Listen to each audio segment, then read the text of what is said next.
Hey everybody, welcome to Sweetcast. This video is maybe going to be a little bit different. I don't know. I just thought it'd be fun, so I want to do it. We're going to go through Downcast. I'm not going to go through the whole thing, but I'm just going to give you just kind of the writer's commentary. I want to let you know what I was thinking when I wrote this. And as I'm finishing up the second part of Downcast, I've really been looking at the first part a lot. I just want to make sure everything is cohesive, and there's just so many things to look at. So we're going to do that. If you have not read Downcast yet, I'm not really going to get into spoiler territory too much. But if you really don't want to ruin anything, then I would just, skip on by, watch a different video. All right. So Downcast, I don't know why, but the question that always comes up is, how did you come up with the idea for Downcast? And, it not just Downcast, but in any writing that I've ever done, people always ask, where did you get the idea? Ideas are great, but I think that ideas come. Like, I'm at the point now where I just have so many ideas, I can't do all my ideas. The best ideas are when you have ideas for scenes, specific scenes that just work. And they're, a scene that is exciting and is showing you, the reader, something very specific. Those kind of ideas are the best ideas. Ideas for, general plot, characters, those are nice, but it seems like they're a dime a dozen. So, so for what it's worth. All right. So first off, first scene, I definitely spend the most time on writing the beginnings. I feel like beginnings are very difficult. So what I like to try and do is I actually come up with a few different ways to begin a story, and it starts in the plot. I'm a plot-driven writer. That means I want the plot to show you something as the reader, as opposed to a character-driven writer that would say, hey, here's an interesting character, let's put them in this scenario and we'll see where they lead the story because of this character's personality. I think both are valid. I just prefer plot-driven stories because it makes me excited to turn the page and see what's going to happen next. And obviously characters are really important to plot-driven stories. They're just different approaches to writing. As far as reading goes, I'm not really sure entirely that you could tell the difference. Maybe you could tell the difference, but I'm not sure. So what I wanted to do is a few things in this very first scene, and you always write by scenes, by the way. But first scene, I wanted to first show the relationship between Joanne and Jax, because they're brother and sister. They're the main characters. And I needed to make you at least like them enough right off the bat. So that was one thing. I also wanted to set the scene so we knew what was going on here, and motivations for the villains. So that's why I think beginnings are so difficult, is because you have to do so much in that beginning. So if you can have a great idea for a good first scene, that those are the best ideas, honestly, the best ideas. Okay. So basically I have in the captions, it's speaking from the ideological perspective of the villains. So you're kind of getting laid out their perspective, and it is being contrasted with reality. And the reality is that they're actually bad people. They're willing to kill. So page one, these are the bad guys. Here's their ideology. They're willing to kill and kill again to get to this thing that must be important to them. Is it a MacGuffin in the story? Yeah, kind of. It kind of is. It's one of those objects that helps move the plot along. Okay, so that's the bad guys. So we have two things happening simultaneously. Now, again, this idea of what I wanted to do is show two contrasting things here, their actions and their ideology that's leading their actions. Here, I still think technically, I guess it's the next scene, maybe. This is sort of a meanwhile scene. Same thing. I've got Joanne and Jax and their conversation and what you're seeing here visually. So the contrast here is a little different though, because I wanted to show the interplay between the characters. So Joanne has got a lot on her mind. She's not super happy, but she feels like she needs to pretend to be happy for her brother Jax. And so they kind of tease each other a bit. And that kind of encapsulates their relationship, I guess. I tried to nail it down as much as I could. Jax is optimistic. He wants to be optimistic. Joanne is, and I'd say he's optimistic to a fault sometimes. That's his sort of his downfall. And then for Joanne, she is a realist. Okay. So the problem there, and you have to start with flaws of the characters. There's another thing too, is I'll see like critics will say like, hey, these characters were not like if you're looking for complete characters at the beginning, you're not looking for a story. The characters are not supposed to be perfect. They're supposed to be flawed. And then character development happens over time. So anyway, that's kind of what we're dealing with. So both their characters, I tried really hard to get that across. He's optimistic. She's willing to put on a happy face for her brother. Okay, so that's basically what these 2 pages show. And then hopefully, that's 4 pages into the story. You have an idea of the evil and the good and sort of what they're facing. What is the problem that needs to be solved? And then these 2 worlds collide. Page 5. As far as real estate goes, page 5 was important for a few reasons. One, because I sold magic cards. I didn't have money to get this far. I sold my magic cards. If you know me, I enjoy a Magic the Gathering. It's fun. Kind of a nerd. I like comics too. So what can I say? But I scraped together enough money to pay Nacho to do the art for 5 pages, and I wanted these 5 pages to make you want to keep reading, because I was going to first post these 5 pages in the campaign. Second, full disclosure, I was totally looking at submitting to Alterna a long time ago, and one of their requirements was they wanted to see the first 5 pages. That's what Peter Samedi had in his submission guidelines. And so I wanted 5 pages that would just do everything. In hindsight, man, that it's tough. I don't think, I think the flaws in Downcast are that I tried to do too much. And it's partially just the pressure that you're just trying to be everything.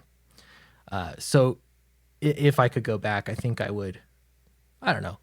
It kind of is, it just is. But I think going forward, I would say, at least with Downcast, I don't need, the nice part is like all this it's canon, it's laid out.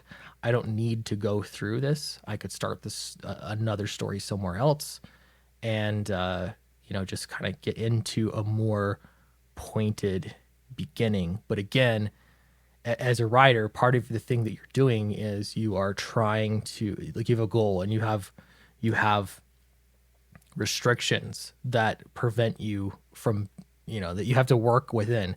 So one of those is page count.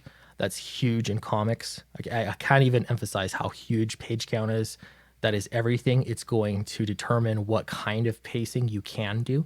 Yes, you can play within those 5 pages, but it's going to restrict everything. Final page count, I did 52 pages for this story. That definitely determines a lot. So yeah, bumping into the scene. Now we get into the action, and there's some fighting. Wanted to have some nice action. I think I'm gonna skip down here a little ways. One of the things that I would say I'm most proud of with Downcast was this action scene, actually. So I didn't skip down very far here, but this played out well. And what was interesting to me is that I wrote this out with I do action scenes a few different ways. This action scene I wrote out because I had an idea of exactly how I wanted it to go. And I wrote out panel for panel exactly what I want to have happen. Based off of that, Nacho said there's too many panels, and so he actually simplified things, but he still kept the action the same. So the major panels of action are the same. That combination of efforts between the two of us was ideal, and I don't think this particular part of the story would have turned out any better than it did. And I was happy to see that like reviewers, anybody that was posting YouTube videos, they had good things to say about this action scene. So that felt great, especially when you're writing comics. You want to do good action. So yeah, it felt great. All right, so here, yeah, Jax here is gonna swing, hit, knock the guy out. We have them cutting one line, and I've tried to figure this all out in my head of what would happen if you cut here. I watched YouTube videos on these skyrise cleaners and how they did a rescue, rope access rescue. It is, if you're the type of person that likes to go down rabbit holes, it is fascinating how they move around and how meticulous it all is. And, it's just so dangerous too, and yet safe, because they've got all these safety precautions. Anyway, so they cut the main line. She's got a safety line on, and then the swinging begins. He ties the ropes together. We went through all of this. The cultist is climbing down, so we just tried to make it as action packed as I could, and that was a lot of fun. And I think I loved this page right here. But then we have the 2-page. It was funny because it's just 2 pages, and they're just vertical panels. But because you open the book and you have this page and then this page, it's just, that's what you're seeing left to right complete is these vertical panels. So almost is like a full page or a double page spread, almost. But it just shows the falling, turning on, and rising. And so simple, but I think it was effective, and it was conveyed to the reader. Let's see, scene ideas. This will be the last scene I'm going to talk about. This is spoiler alert. Okay, I'm going to find it. If you haven't watched, or if you haven't read Downcast and you don't want it to be spoiled, just move on by. Okay, finally had to cut out a section. Now it's loaded. All right, so again, this is a kind of spoiler territory if you haven't read the first book. This scene was one of those ideas that having the idea for a scene that shows the reader something is so important. And in plotting, this is one of those scenes that I thought this is going to show us a little bit more about the villain and what lengths he is willing to go to, and sort of his thought process. He's going to justify himself. This is, I think, a good scene to do it. We'd already seen Rise, the villain here, throw one of his own, henchmen, one of the cultists, out the window. She's a woman. I made her a woman on purpose, just to show that he doesn't stand by any rules of chivalry or anything like that. He is willing to kill for his cause, for his ideology. So that's who we're dealing with here. He is an ideologue. It's not analogous to anything in real life. It's just fascinating to me when people believe things so deeply, what they're willing to do, and that's human nature. So this scene, I actually had written it out for. If you've been following my channel for a long time, you know that I started doing a comic. I wrote a script for a book about a cowboy that rides a Tyrannosaurus Rex. I did it because this artist, a fantastic artist I started talking to, I was like, hey, let's do this thing. Let's do a book, and he was into the idea, but he had his own creative ideas. And so for me to make that work, that partnership work, I was going to write what he wanted. That was really hard because he had such specific ideas of how the characters would talk, but he couldn't write any of that out. So it was me trying to guess what was in his head. And it ended up being just awful waste of time. It was a learning experience, but I got this scene out of it that was similar to the scene that we have here with the piranhas. Not completely though. It was definitely different, but it showed me the right kind of things. So I have again the villain here, Rise, and he's essentially comparing Joanne to an animal. In that, so he thinks he's superior because he has ideology, because he's driven by this higher thought process. Joanne and Jax, they are inferior. They're like animals because they're just driven by their need for survival and their need for family. It's they're just survival mechanisms. And so basically he's saying that his family, which is his cult essentially, and mother, uh, uh, is superior because it's driven by a higher thought process, which is his ideology, and theirs is driven by survival, that he compares to these fish.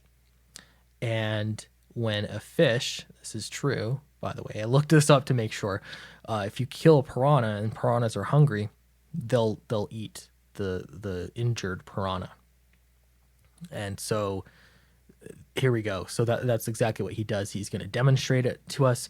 I don't want him to explain this like, hey, did you know I looked this up? Or, if a piranha is injured, they'll hurt each other. I wanted to show it. Showing it is going to take more pages. Uh, they say pictures are worth 1,000 words. I'm not sure that that's true. Pictures can show you a lot, but it does take an awful lot of pictures to actually really show a concept. And so, which I love, that's what I love about comics. So this scene took up more real estate page wise in the entire book, because I felt like it was so important to develop the villain of Rise. Could I have developed him a little bit better earlier on? Of course. But relatively speaking, this is actually really early on in the story. We're only talking about what would be issue number 2 in a 4-issue miniseries, as far as everything's going to Alterna. So yeah, he pulls this fish out and he's showing us that he's willing to hurt this creature. Again, innocence doesn't matter to him. It doesn't matter. He values life differently. And he's basically going to value Jax's life as much as this fish. So yeah, he stabs it in the eye. Originally, I had written a script with Rise taking the fish and smacking it against something really hard. I just wanted a really sharp act of violence. So it's almost like he's into these fish, allows it to bite him and the pain doesn't bother him. And then he's going to whack it. But Nacho changed it to him taking his pen out and stabbing the fish in the eye, which was so much better. Just fantastic. So he stabs the fish in the eye. We got a splurt in there. This should have been a splort. Really? That's a missed opportunity. Splurt, stabbing it in the eye, drips the blood in the water, and the fish are going to eat it. And now he turns to Jax. Again, this is showing, that's the goal here, is to show how evil this villain is. And he's going to be telling you, and see, even when you're telling, you're showing, if that makes sense. That's when writing is done well. With the words, he's telling you how he feels and how committed he is to Mother. He's telling his truth, but really what we're showing is that he believes he's figured out how to justify his just evil violence. He's able to justify it. He's figured out a way to make that not just square, but make it superior. And I think that is what makes villains scary. So yeah, kind of a creepy scene. I liked it. And then I'm going to show you more spoilers, guys, right at the end. Do not turn away. I'm going to show you the last page because this is what people, I don't know, this was a fun way to end it. If this thing loads up. All right, we're loaded. This is the final page in Downcast, and this will hopefully, again, the goal here, you always have goals in writing, you have restrictions. 52 pages, that's all I could do. I had to end it at 52, that's what I could afford. And then after that, beyond that, I have to also, float the idea of making you interested in reading the next book. essentially, that there is more to the story. And also, this needs to accomplish some kind of resolution that you're going to feel okay about. So you're going to feel somewhat satisfied with what you read. Nothing is worse than following some kind of series that just gives you questions and no answers. And so the previous page gave us a little bit of answers. It gave us a direction to move forward. And so that was the goal there. This page is the page that's going to make you want to continue reading. Rise had just swallowed a piece of the stone.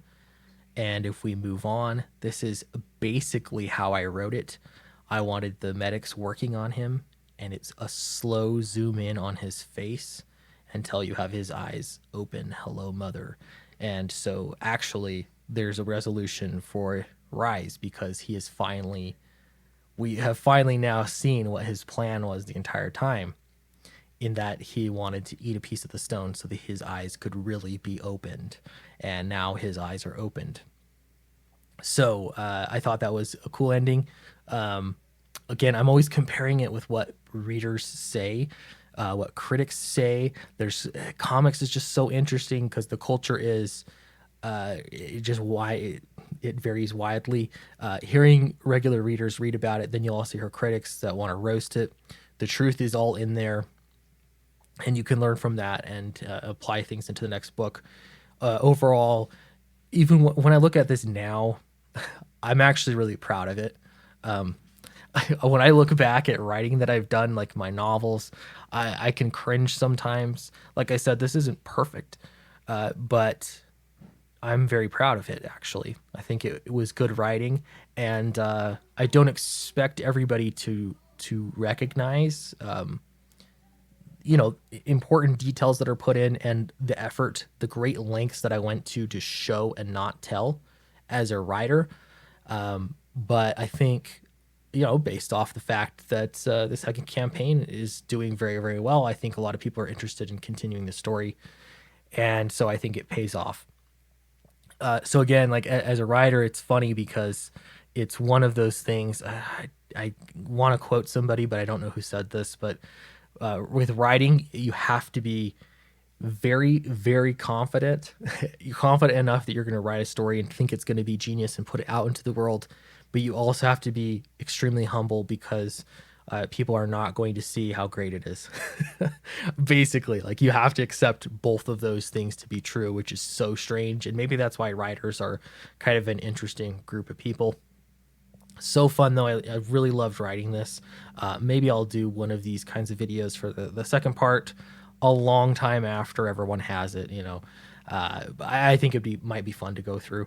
So that was Downcast. A lot more to it. Didn't go over specifics. I don't know. If you had any thoughts or comments, let me know. If there's anything else you'd like to know writing wise, I love to talk about writing. It's something I could talk about just all the time.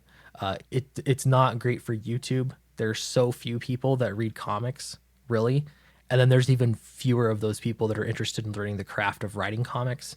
And so it's just hard to build traction that way YouTube wise, but I just felt like making it. So here we go. So if you do have videos you want to see with writing, let me know, and I can kind of give you my thought process on other things. I could even look at other books too. That could be fun. So yeah, don't forget to, if you made it this far, like, subscribe. It really helps me out. And yeah, we're wrapping up Downcast, working through it, wrapping it up, and I can't wait to get it out there to hear what everybody thinks. Hopefully everyone's seeing a big improvement too in the comic. So appreciate you, and I will see you next time.